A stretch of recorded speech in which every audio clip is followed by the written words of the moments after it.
wa Chosen Becky naye katubuuzeeko tutandikira obuza kuba tulaba. Balamusiza mwenna abatulaba. Amanya gange nze Kisache Radona abamu bammanyi nga Dona.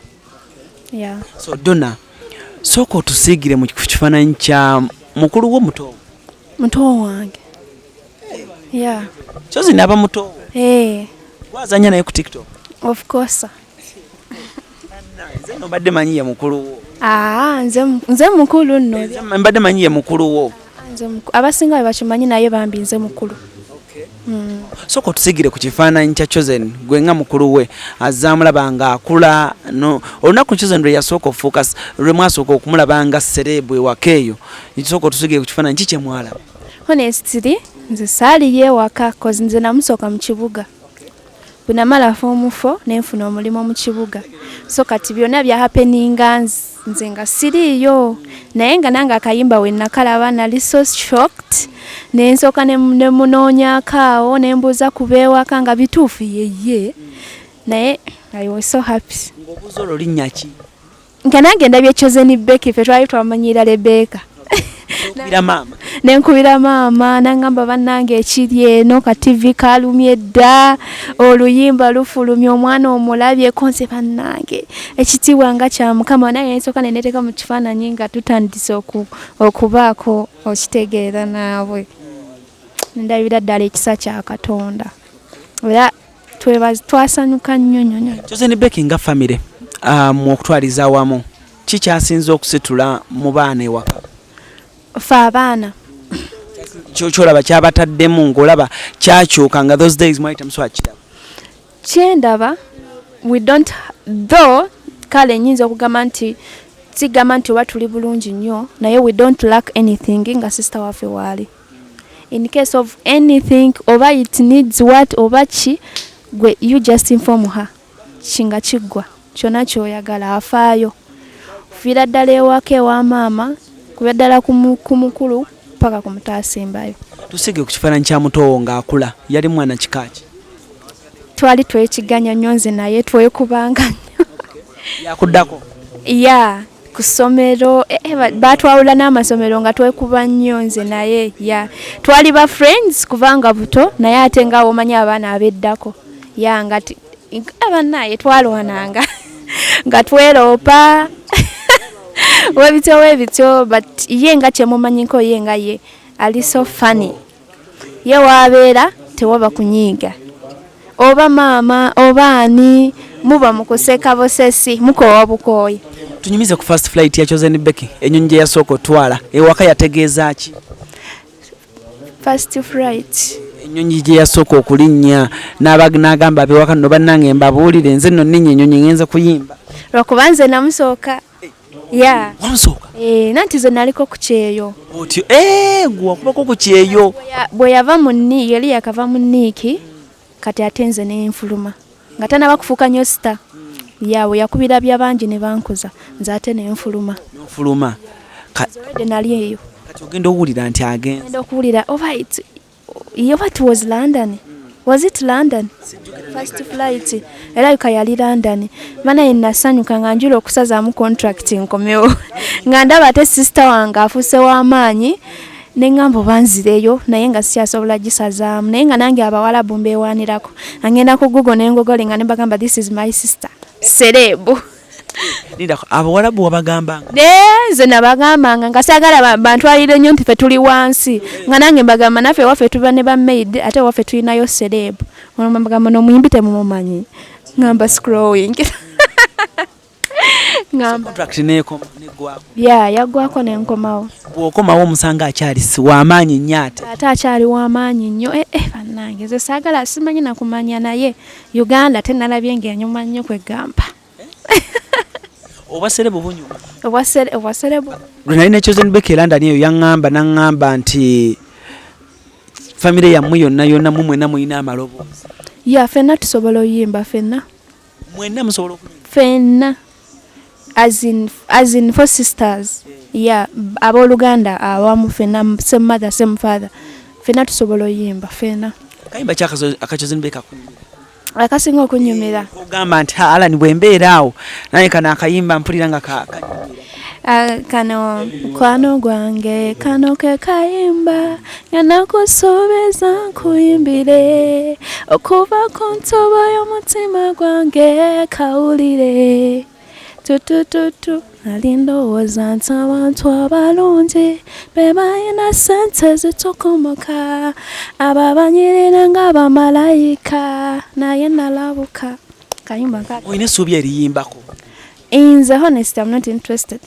Yeah, nze all I need kasitama nga nfuna ssente kimala oba nzifunye ntya kasitama nga nfuna kati gwe sister omuyambi otya mu music we ewaka eyo kiki osinga oyamba ku career ye mbeerawo omu advisinga sometimes ayinza okubeerawo n'agamba sister mujje mulabe kino kiri kitya kirungi ne mukyuzinga ne mugamba kino kye kisinze ba kino kyesimba mujje mulabe zino ennyimba zino kati nazireese tuliwo olusinze ne muwulizaamu nga basista ne mu advise oba kati ayinza okugamba kati ngenda ku show bweti nyambala ki ne mumuyiyiza ekyokwambala kale ekyo tekinyumya ekyo kijjeemu we tutyo tuyambagana. How has it been family okuba nti Chosen ekifaananyi kye yatusiigira temwali bagagga naye 4 girls ne mukula ssaawa zino obulamu ne bukyukamu katono naye nga kifaananyi kiki oyinza okusiigira omuntu omwana ali eyo akulaba ng'ali mu family eryawo teyeeswa naye nga muli eri balina maybe essuubi kifaananyi kiki oyinza okusiigira family bwetyo bali eyo baana bawala naye nga buli omu ekyalo kiboogerera bulala buli omu aboogerera bulala naye nga ate simwekka olabye ku family yammwe ng'esituka okuva eri wansi n'okutuukako wano kyenyinza obagamba tebagivinga up ate togwamu ssuubi bulijjo okoma okuba ng'olina essuubi ate ng'olina n'obulamu toweerowolezaako bibi oba abantu abamu batuuka embeera ne banyigiriza nnyo ne balowooza okwejja mu bulamu bw'ensi naye mukama waba ng'akuwadde obulamu buli kintu osobola okituukako so you just have to keep on pushing ng'olina n'essuubi with time mukama amala n'akujjukira.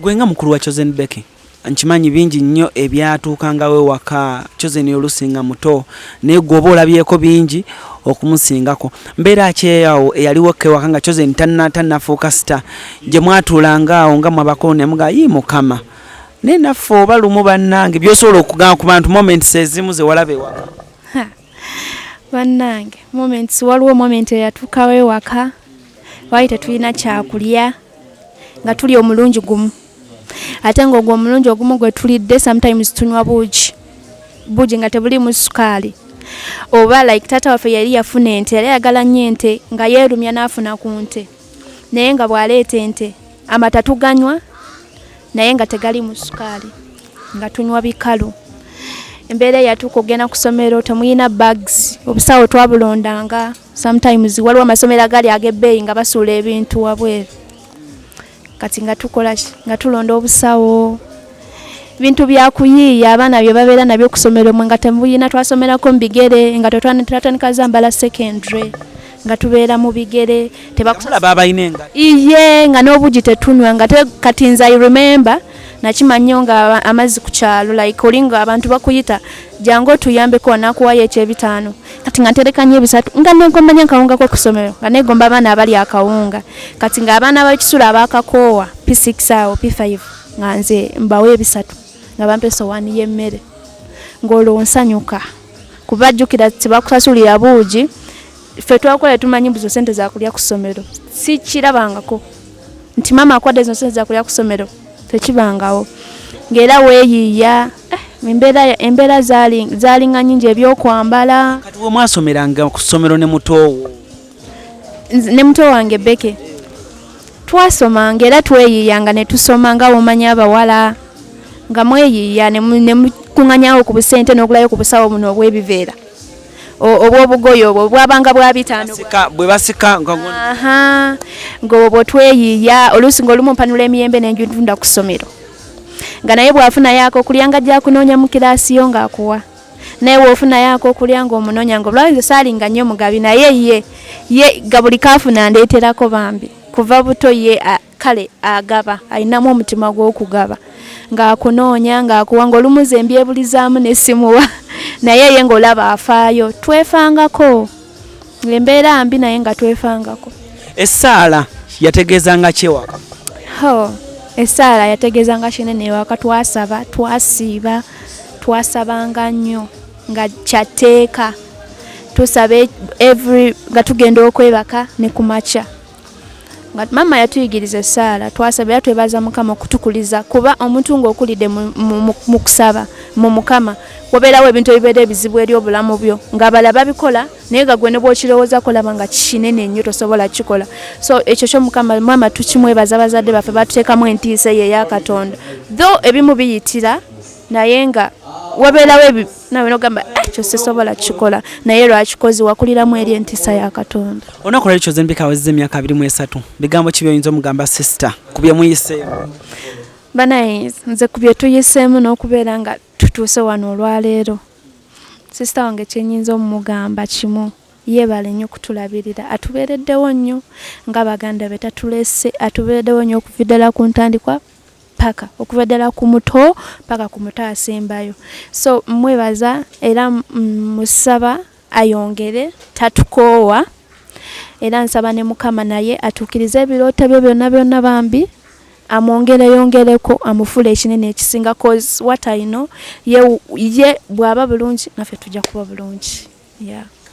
Webaze abafaani abawagira Chosen Becky webaze bapromota bambi abamuwa emirimu banange bafanzi baffe mwebale bambi kwagala Becky oyiteyo abantu nolabanga ayayaana cause abamu bampita ye bambi nomola ne smile nakuwahaga naye lwaki kulwa sister nga talina nakye yali amuwadde naye just love bambi bebale beyongera okumwagala mbebaza nnyo bapromota bakasitoma bava abatuwa emirimu bebatubeezaawo nomunnange bonna ab'emikolo bebale kutwagala basabira nabo Mukama abawe omukisa abongere sente batwongere emirimu kuba be batubeezaawo.